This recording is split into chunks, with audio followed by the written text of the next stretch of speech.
예수와 하나 되기 392번째 손대지 아니한 돌. 다니엘 2장 45절. 손대지 아니한 돌이 산에서 나와서 쇠와 녹과 진흙과 은과 금을 부서뜨린 것을 왕께서 보신 것은 크신 하나님이 장래 일을 왕께 알게 하신 것이라. 이 꿈은 참되고 이 해석은 확실하니이다 하니. 우리는 인간의 지능이 점차 외주화되는 인공지능 시대에 살고 있습니다.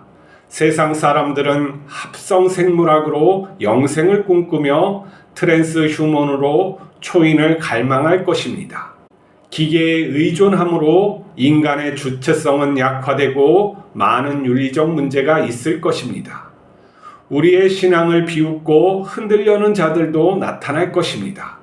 그러나 하나님께서 세상을 다스리고 계심은 변하지 않습니다. 우리는 유혹에 흔들리지 말고 하나님께서 우리와 함께 하심을 믿어야 합니다. 우리를 향한 하나님의 뜻은 변함없이 예수님을 따르는 것입니다. 우리는 예수님께서 재림하실 때까지 예수님과 동행하며 살아야 합니다. 예수님만이 우리를 구원할 수 있기 때문입니다. 다니엘이 본 우상은 세상 나라들입니다. 그러나 가인의 성 바벨론 로마 제국은 하나님께 도전하다가 역사에서 사라졌습니다. 하나님의 자녀들을 핍박하던 자들도 모두 죽었습니다. 하나님께서 우주를 통해 가르치는 것은 시작이 있는 것은 끝이 있다는 것입니다. 역사를 통해 우리에게 가르치는 것은 하나님께서 세상을 통치하고 계신다는 것입니다. 하나님만이 영원합니다. 우리는 하나님 나라를 통치하시는 예수님을 따르며 담대히 살아야 합니다. 예수님께서는 우리에게 이미 하나님 나라를 주셨습니다. 또한 부활 승리를 주실 것입니다. 세상은 지나가고 하나님께 속한 것만 남을 것입니다. 우리는 하나님의 성전입니다. 우리는 하나님께서 낳으시고 양육하시는 그분의 자녀입니다. 우리는 하나님과 영원히 하나입니다. 시작이 있는 것은 끝이 있습니다. 오늘 여러분에게 이렇게 말씀을 전하는 것도 이 챕터에서는 끝나는 것입니다. 제가 목표로 삼았던 분량이 모두 끝나고 이제는 저는 다른 것으로 옮겨갈 것입니다. 이제 이 채널은 계속 유지될지 아니면 제가 다른 채널을 사용할지 모르겠지만 더 이상 이런 식의 말씀은 올리지 않을 것입니다. 자, 이제 우리가 예수님과 하나 되기에 전체적인 것을 한번 나누어 봅시다. 우주는 한순간 이렇게 확 커졌다고 과학자들은 지금까지 빅뱅 이론으로 추측하고 있습니다. 그것보다 더 나은 이론이 나오면은 대체되겠지만 하지만은 지금은 여러 증거상으로서 그렇게 아주 선이라든지 아니면 점이라든지 아니면 막이라든지 그게 한순간에 찰나의 순간에 이렇게 확장되고 그리고 시간이 지나서 이 우주가 이런 모습으로 나왔다고 설명을 하고 있어요. 그렇지만 그 안에는 우주의 법칙이 있고 또 정보가 있습니다. 정보도 중요한, 우주를 다루는데 중요한 거예요. 그리고 이 정보에서는 또 창발 원리가 따라서 이렇게 생명도 될 가능성이 있어요. 생명이 지금 과연 어떤 것인가는 아직 밝혀지진 않았지만 그 근원적인 거는 밝혀지지 않았지만 생명의 구조를 갖다 하면 이런 창발 원리, 정보에 의해서 이 수소라든지 뭐 모든 원자들 그런 것들을 다 구성하고 이렇게 연결되는 걸 다 정보라고 그래요. 그것이 할 때 창발되어서 새로운 그 속성이 나오고 성질이 나와서 이렇게 만들어지는 것이죠. 자, 그 안에는 상징적 원리도 들어 있습니다. 뭐냐면은 어떤 정보가 구성될 때는 그 안에 상징적, 아름답다, 좋다, 뭐 이것을 하라. 우리 물리 구조에서 우리 유전자가 물질로 우리 이해하고 있죠. 그 안에 이렇게 남자와 여자가 아이를 만들어서 이렇게 할 때는 그 물질이 이루어지지만 그 그 물질이 탄생해서 이렇게 할 때는 무엇인가를 좋고 나쁘고 아름답고 이렇게 판단하지 않습니까? 물질 안에는 상징적 정보도 들어가 있는 거예요. 그래서 이 우주의 모든 어떤 구조를 보면은 소상 구조라고 합니다. 그러니까 에너지를 받아서 자기를 유지하다가 그 에너지가 멈춤으로써 모두 식고 아니면 해체되고 그러는 거예요. 그래서 시간은 시작이 이 우주에는 어떤 한 점이 있었고 또 마지막에는 열적 죽음이라고 말할 수 있고 또 개인의 생명에서는 더 이상 에너지를 갖다 흡수하지 못하고 이제 죽는 그 죽음이 이 우리 우주 안에 모든 구조 안에 이렇게 탄생되어 있는 것이죠. 그리고 생명은 어떠한 원리에 의해서 아직도 밝혀지지 않았지만 밝혀지지 않는 게 굉장히 많아요. 뭐 많이 안다고 생각하면 안 돼요. 이 중력이라는 거 이것도 잘 몰라요. 이게 뭐 휘어짐인지 아니면 끌어당김인지 그렇게 해석을 하는 거예요. 저번에도 말했지만 우리 인간은 해석을 하는 것이지 이 본질적인 이 세상에 대해서 정확히 객관화시켜서 알 수 있는 것은 아니에요. 그리고 수학이라는 언어가 가장 엄밀하게 우리가 만들어낸 건데 그 수학체계도 자기 한계를 갖다 벗어나지 못하는 거예요. 그리고 우리가 이런 보이지 않는 원자의 세계를 할 때도 그걸 본질적으로 이해하는 게 아니라 수적으로 계산해 가지고 하는 건데 외적인 그러니까 이 거시 세계를 만든 공식으로 미시 세계를 적용할 때는 안 된단 말이죠. 안 맞아요. 그럴 때 뭐냐면 재규격화를 통해서 그 미시기 세계를 갖다가 다시금 우리가 이해할 수 있는 수식으로 만들어요. 그러니까 이 세상을 우리가 바라보는 그런 건 객관된 것이 아니라 우리 조건에 맞게 그 세상을 갖다가 구성해서 우리가 이해하는 거예요. 그리고 우리 기억마저도 계속 가지고 있는 것도 들어오는 정보에 의해서 계속 업그레이드 되거나 희석되거나 계속되래요. 그래서 우리가 무엇인가를 진짜 안다 이런 것은 참으로 어려운 거예요. 무엇인가를 갖다가 증명한다는 것은 굉장히 어려운 거고 그 증명은 우리 안에서 이루어지는 거란 말이죠. 그래서 우리가 실수할 수 있는 것은 마치 내가 알고 있는 것이 진리의 본질인 줄 알고 이 세상의 본질인 줄 알고 하면 안 돼요.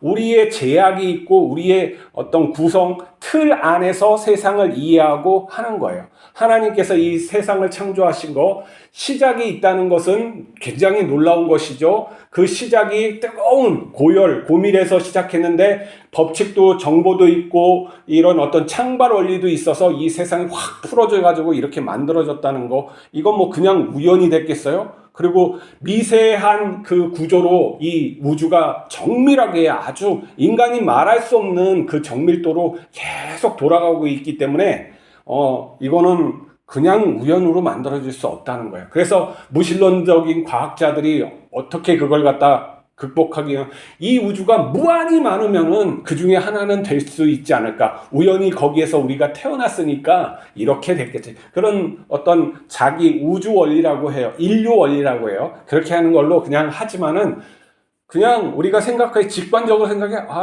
어떤 초월적이면서도 어떤 지적인 존재가 만들었을구나. 이게 더 아주 간단하면서 더 명료한 그런 거예요. 자, 이제 우리가 살아가는데 우리가 진화를 갖다가 무시하면 안 돼요. 하나님은 이렇게 인간을 갖다 정말 그냥 한순간에 만들 수도 있지만 하나님께서 또한 만드신 방법은 진화를 이용해서 이 세계를 만드신 방법도 분명히 있단 말이죠. 그래서 그것을 갖다가 막 무시하고 이 성경의 그 원리는 무엇이냐면 영적이고 본질적이고 어떠한 우리의 의미 구조의 궁극적인 하나님의 모습을 갖다가 알려주기 위한 언어로 쓰여져 있는 것이지 그걸 갖다 과학적인 언어로 창세기에 보면 6일간에 창조했는데 이 세계는 너무 오래된 거 아니냐 해서 그 6일 인간의 언어하고 하나님께서 그걸 갖다 주실 때의 언어는 다르단 말이에요. 그러니까 그 세대에 주셨기 때문에 그 세대를 이해해야 돼. 몇천 년 전의 사람들이 지금의 구조의 생각을 그러나 그 본질은 똑같아요. 인간이 어떻고 하나님이 어떤 분이라는 것을 그 세상의 이면 그 본질 너머의 그 진리를 알게 하신 언어로 쓰여 있기 때문에 하나님 성령께서 그 사람을 통해서 쓰셨지만은 그 본질을 쓰셨기 때문에 하나님께서 똑같이 본질을 알게 해주신다는 것. 그것은 뭐냐면 하나님은 어떤 분, 사랑이 많고 진리이시며 이 세상을 통치하시고 계신다는 것을 성경에 써져 있고, 너희는 하나님께 돌아오지 않으면 멸망한다는 것을 쓰여 놓은 거예요. 자, 우리가 왜 태어나고 그리고 무엇을 또한 추구하면서 이렇게 살아가는지, 이것을 나는 누구며 어디서 왔다 어디로 가는지 이것을 알고 싶은 게 모든 인간의 갈망이잖아요. 그것을 쫓고 사는 거예요.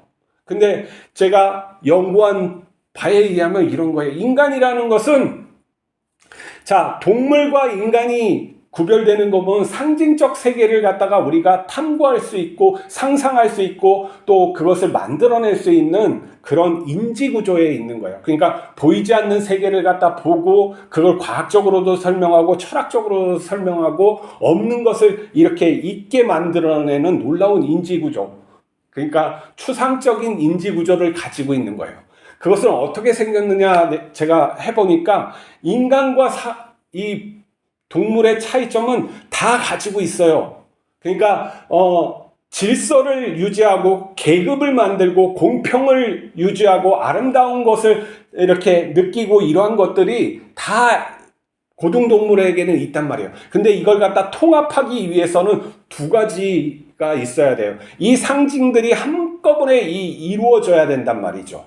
그리고 그것이 우리 뇌에 이 신경 가소성을 가지게 해야 되고 또 뭐냐면은 기억으로 각인돼야 돼요. 그러니까 표상이 만들어져야 되는데 이 동물들, 원숭이나 뭐 어떤 오랑우탕이나 새나 이런 동물들은 이 세계의 현실의 그 상황들만 가지고 표상을 만들어내요. 그러니까 우리는 없는 것을 표상화 시켜가지고 만들어내요. 그 차이점은 무엇이냐 제가 해보니까 의도치 않은 변성의식이에요. 의도치 않은 변성. 이게 성령의 계시 아니면 임사체험, 신을 접하거나 신접 그리고 엑스터시 이런 것들이 고대에서부터 있었던 거예요.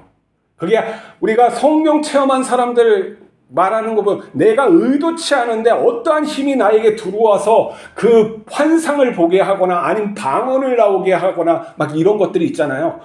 이것이 아주 오래전 10만 년 전 있었부터 계속 나와요. 그런 흔적들이 있는 거예요. 그래서 15만 년 전에 뭐예요?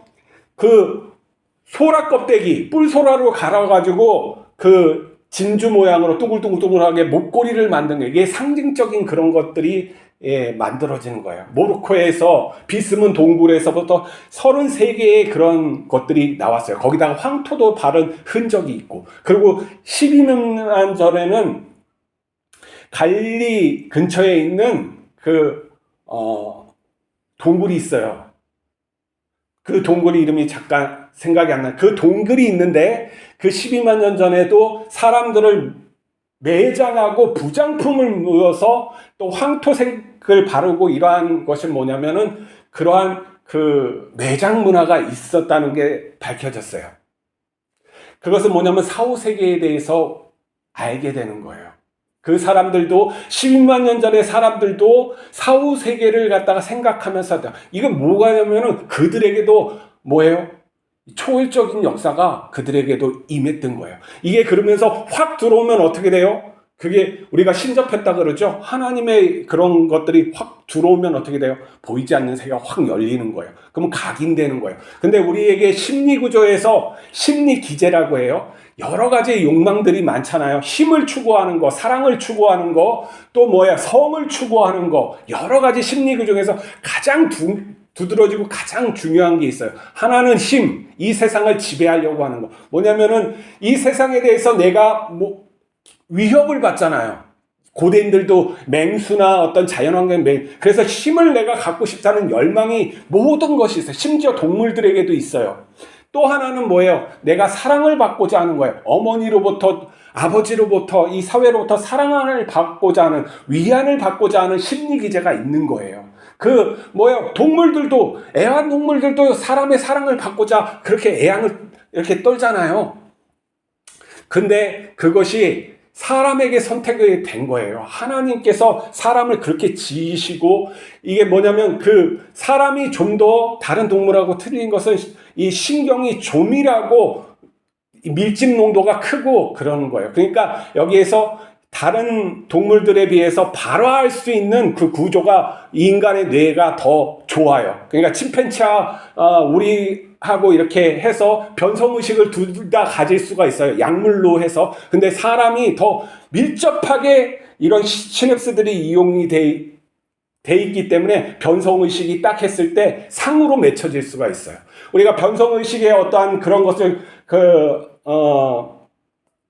깊은 기도나 명상을 통해서 이걸 갖다 과학적으로 측정하는 사람들이 인지과학자들이 많아요. 그렇게 할 때는 이게 모든 이런 뇌에 나누어져 있는 부분 우리는 이렇게 언어나 생각이나 아니면 공포나 뭐 이런 것들이 다 나눠져 있는데, 이런 명상이나 이런 것을 하는 사람들을 이렇게 훈련을 잘한 사람 보면은 확 열리면서 하나로 이렇게 확 통합되면서 이렇게 우주와 일체감을 하고 기쁨을 누리고 이러한 것들이 있단 말이에요. 그래서 뭐예요? 그 고대인들도 자기의 의도치 않은 그러한 어떤 엑스터시나 탈혼이나 이런 것들을 통해서 이 뇌가 한꺼번에 활성화되는 거예요. 그래서 추상적 세계가 맺히는 상이했는데, 어떤 할아버지가 나온다든지 아니면 새가 나온다든지 어떤 신의 모양이 나온다 그럴 때 내 마음의 기제가 가장 중요한 힘과 사랑이 투사시킨단 말이에요. 그것을 그렇게 보게 만든단 말이에요. 그래서 신이라는 게 맺혀지고, 그 신이라는 것을 갖다가 매개로 해서 인간이 문명을 갖다 만들어가는 거죠. 근데 그것이 집단이 많아야지 돼요. 그러니까 수렵 채집 그 사회에서는 50명을 넘기가 힘들어요. 그것이 지금부터 10,000년까지는 그렇단 말이에요. 인구 밀도가 더 많아져야지 부족끼리 싸우다가 이게 연합된단 말이죠. 그러면서 10만 년 전에서부터 그런 증거들이 나오지만 역사적으로 집단지성을 못 이루어요. 그래서 역사를 못 만드는데 쭉 부분 이렇게 고고학적 증거가 나오는 거야. 신에게, 그러니까 초월적인 그런 세계에 대해서 그리는 뭐 사자상을 만든다든지 반인반수의 어떤 그런 것들, 동굴벽화를 만든 그런 건 쭉 있지만, 괴벨클리 테페의 그런 어떠한 터키에서 발견된, 퀴르케에서 발견된 거기에서부터 이제 집단적으로 사람들이 모여서 하나님을 찾게 되는 거예요. 그래서 이 중요한 것은 무엇이냐면은, 나는 누구며 어디서 왔다 어디로 가는가 하는 것은 생리학적으로 그리고 문화적으로 아주 처음부터 우리에게 만들어지는 거예요. 사후세계의 개념이 그렇게 생긴 다음부터 자기가 의도해서 만드는 게 아니에요. 왜 그러냐면 다른 동물들도 그 의도가 그렇게 되면 그런 것이지, 이런 어떠한 특별한 어떤 그런 계시적인 그런 것들이 있었던 것이죠. 거기에서 물론 하나님께서 그 많은 사람들 중에 아담과 하와를 특별히 창조하셔서 그들 통해서 했을 수도 있고, 우리가 여러 가지 가능성은 있지만 우리의 어떤 삶에 있어서는 당연히 신을 쫓게 돼 있는 거예요. 왜? 그것은 우리가 태어나면서 태생적으로 그런 존재로 태어났기 때문에 그래요. 그래서 그런 존재로 태어나는데, 이 하나님은 살아계시면 우리를 만나주시는 거예요. 그게 이런 생물학적인 그런 걸로 끝난다면은 그건 아무것도 아닌 것이죠. 그렇지만 하나님께서 정말 내가 그 하나님, 예수 그리스도가 가르쳐 주신 하나님을 향해서 그 하나님의 잘은 모르지만 내가 교회에서 가서 기도하고 그랬을 때 뭔지 모를 나를 압도하는 어떠한 그런 것들이 나를 갖다가 확 끌어주면서 어떻게 예수 그리스도와 함께 연합하게 하신단 말이죠. 그것이 있기 때문에 우리가 믿는 거예요. 이러한 심리적 기제는 하나님께서 하나님을 찾으라고 우리를 갖다가 인도하시는 거예요. 그래서 심지어 무신론자이면서도 철학적인 그런 사람들도 그 단체가 종교화되면 어떻게 돼요? 그 무신론자이면 철학적인 그 교주한테 신을 향하여 우리가 투사하는 그 마음을 그에게 투사하는 거예요. 그를 절대자로 만드는 거예요. 그게 뭐예요? 우리가 부처를 갖다가 신처럼 섬기는 종교가 만들어지는 거예요. 그거는 우리의 본능이, 부처는 신은 없다, 네가 곧 그보다 더 나은 본질이라고 가르쳤지만 우리 심리기제에서는 어떻게 해요? 투사하는 거예요. 절대자를 향해서 우리가 찾으려고 하는 그 마음이 하나님께서 우리를 주셨기 때문에 뭐라 해요? 부처를 하나님처럼 떠받드는 그런 잘못된, 부처하고 전혀 관여 없는 그 종교가 만들어져서 오늘날 이렇게 또 한 큰 종교가 지배하는 것이죠.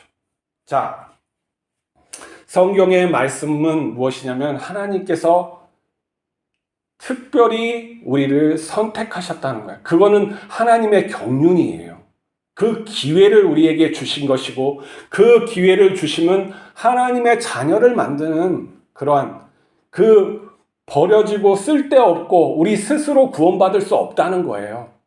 하나님께 올라갈 수가 없다는 거예요. 우리가 지금은 그렇지만 그것을 사람들은 신을 배제하고 무슨 인공지능으로, 요즘에는 합성생물학으로 해가지고 이 유전자를 변형해가지고 영원히 살 수 있는 그런 것들을 만들고 막 그러려고 하고, 인공지능을 통해서 우리가 뭐 더 나은 지능으로 가고, 그 지능이 만들면 우리를 갖다가 좀 더 낫게 만들어줄까 하는 환상을 심어주고 하는 거예요. 이게 바로 우상이라는 거죠. 자, 인공지능은 인간이 만들어 놓은 그 틀, 그 안에서 우리에게 말을 하고 있는 거예요. 인간이 만들어 놓은 틀이 없으면은 이 인공지능은 더 벗어날 수는 없어요. 뭐냐면 인공지능이 어떤 부분에서 인간보다 더 나을 수가 있어요. 그러니까 0.1초에 이 세상의 모든 지식을 동원해서 어떠한 답을 말해줄 수는 있고, 어떠한 행위가 더 낫다는 것을 가르쳐 줄 수는 있어요. 하지만은 인공지능은 사람이 만들어낸 알고리즘과 가중치에 의해서 답을 우리에게 제시하는 것이지, 그 궁극적인 무슨 답을 갖다가 우리에게 주는 것은 아니라는 것을 깨우쳐야 돼요. 하지만은 믿지 않는 사람들, 아니면 마음이 고약한 사람들은 그걸 갖다 이용을 해가지고 종교는 쓸데없고, 특히 기독교는 거짓이다, 예수는 거짓말쟁이다, 부활하지 않았다, 이런 것을 계속 말하게 되고, 과학에 사로잡히거나 그게 안 잡힐 것 같아요. 오늘날 한국 사회에서 주식이 막 어마어마하게 뛰니까 거기에 마음이 다 뺏겨가지고 나도 한번 해가지고 뭔가 좀 가지려고. 다음에는 뭐냐면 너 영원히 살 수 있어. 가능성이 이렇게 보여. 부자들은 이제 기계와 연합해가지고 자기 자아를 여기다가 만들고 있어. 그러면 이들은 원래 영혼은 없는 거니까 이게 영원한 삶이야 하면서 유혹하고, 너도 그렇게 할 수 있어 하면서 계속 푸시를 하면, 지금 사람들이 주식에, 돈에 막 그렇게 끌려가는 것처럼 그쪽으로 안 끌려갈 것 같아요? 다 잡아먹히는 거예요. 그건 뭐냐면, 우리 지식의 외주화라는 것은 그에게 의해서 내가 판단력을 가지는 것을 갖다가 정지하고 그를 갖다 순종하는 거야. 그걸 갖다가 우상이라고 하고, 뭐냐면은 우리를 지배하는 신이라고 말하는 거예요. 그게 신이 된단 말이에요. 나의 주체성, 이 마음을 가지고 하나님께서 나의 자유를 주시는 것을 가지고 하나님께 가고, 예수님의 닮은 삶이 무엇인가를, 그 쉼이 문제가 아니라 그 사랑의 본질이 무엇이고 그 사랑을 어떻게 일구어야지 되는 것인가를 예수 그리스도로의 십자가 사랑으로 배워서 하나님의 자녀다움의 그 삶에 들어가서 영원한 세계에 들어가는 것인데, 그걸 갖다가 다 쫓고 마음을 두고 해야 되는 그런 시간들을 다 낭비하고, 그런 돈을 벌려고 하는데 너무 많은 시간을 쏜다든지, 아니면 그런 어떤 과학기술에 희망을 두고 예수님을 등한시하던 배우며, 그러면은 다 나가리 되는 거야. 껍질 되는 거예요. 이것을 갖다가 깊이 생각해야 돼요. 하나님의 그런 어떠한 이 전체 우주를 보면서 내가 왜 태어나고 어디서 와서 어디로 가는 것인가를 갖다 깊이 생각하고, 예수 그리스도를 갖다가 알고, 정말 하나님께서 살아계시니까 내가 교회에 나가서 기도하면서 하나님 제발 만나주세요. 정말 하나님 살아계심을 나에게 보내주시고 내가 이 인생을 뜯어 고쳐서 오직 하나님만 경배하면서 살고 싶습니다 하는 그런 기도를 올리면서 하나님을 찾아야 된다는 것이죠. 그것이 대면대면하고 어떤 것에 마음을 하면 죽을 때 하나님 나를 불쌍히 여기서 그게 말이 되냐고요. 그 기회를 많이 주셨는데 그렇게 가벼운 구원이 아니고 하나님께서 자신의 아들을 내어주심은 그러한 것들이 아니란 말이죠. 그리고 우리에게 자유와 선택할 수 있는 이러한 고유한 인격을 부여해 주셨기 때문에 우리가 진심으로 그것을 갈망하면서 깨우쳐서 갈망하면서 그 예수님의 가신 길을 나도 따라가지 않으면 안 된다는 거예요. 우리의 신앙이 어디에 서 있는지 한번 돌아봅시다. 이제 제가 마지막 신앙이기 때문에 좀 길게 했어요. 다시 돌아보고 다시 깨우치고 내가 과감하게 잘못된 것을 잘라버려야 돼요. 우리가 예수님으로 세례받았잖아요. 3번이나 이렇게 물속에 들어가면 완전 죽었습니다 하는 거예요. 나를 부인하는, 내가 부인하면서 살겠다고 내가 결단하고 들어왔는데 내가 자꾸 내 욕심대로 살고 그러면 하나님의 영광이 우리를 입혀줄 수가 없는 거예요. 하나님, 임금님께서 고운 그리고 아름다운 영원한 그런 옷을 갖다가 예비하시고 주셨는데 내가 내 옷을 계속 입고 하나님 나라에서 얼쩡거리고 있으면 결국에는 쫓겨나게 되단 말이에요. 우리가 과감히 내 옷을 발가벗겨버리고 예수님께서 주신 그 피 묻은 옷을 입으시기 바랍니다. 그 옷을 잘 보면 그게 부활의 옷으로 변하는 거예요. 우리가 그 부활 영광이 우리에게 주어져 있음을 또 믿으며 하나님께 또 그 증거를 또 이 삶에서 또 달라고 기도하는 그러한 여러분 다 되시고 모두 승리하여서 마지막 순간에 하나님이 완전히 만들어주신 그 세계에 모두 들어가서 함께 만나와 기뻐하는 그러한 우리 모두가 되었으면 좋겠습니다. 기도하시겠습니다. 거룩하신 하나님 아버지, 이렇게 말씀을 나누는 시간을 갖게 하심을 감사합니다.